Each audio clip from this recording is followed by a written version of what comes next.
Kepolisian Resor Temanggung, Jawa Tengah menangkap seorang tersangka korupsi di salah satu bank milik negara setelah buron selama 2 tahun. Tersangka yang menjabat sebagai petugas administrasi umum atau PAU ini merugikan negara sebanyak 7,8 miliar rupiah. Beginilah detik-detik penangkapan tersangka korupsi di sebuah bank milik negara cabang kantor Temanggung bernama Raden Harjuno, warga Perung Chandra Asri, Kelurahan Medoyon Condro, Kecamatan Secang, Magelang.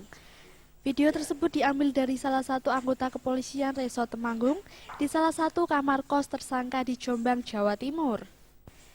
Kapolres Temanggung AKBP Agus Kuryadi dalam gelar perkara mengatakan, modus yang dilakukan tersangka adalah dengan mencairkan uang dari rekening internal di salah satu bank milik negara. Bahkan tersangka juga menarik iuran dengan memalsukan kwitansi dan tanda palsu pimpinan cabang untuk biaya undian hadiah para nasabah. Tersangka ini kurun waktu 5 tahun itu selalu mengadakan penarikan anggaran untuk beli hadiah, kemudian diduplikasikan lagi, namun ditarikkan kepada unit-unit di bank-bank unit maksudnya. Kalau contohnya banknya itu di kabupaten ini, terus narik bank di kecamatan.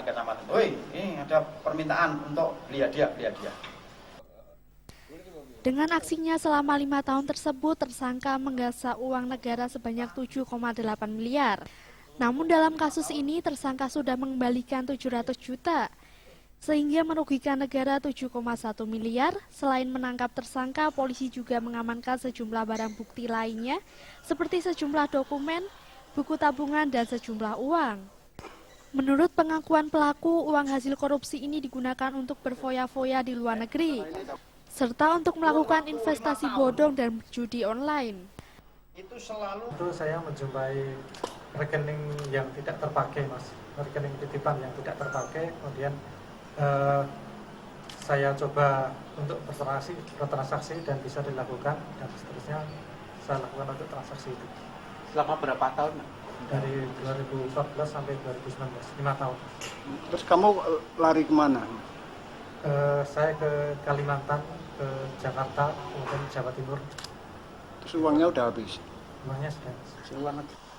Tersangka dijerat dengan primer pasal 2 ayat 1, subsidiar pasal 3 Undang-Undang RI nomor 31 tahun 1999 terkait tindak korupsi, dengan pidana penjara 4 tahun dan denda 200 juta rupiah. Priyo Budi Santoso, Semarang TV.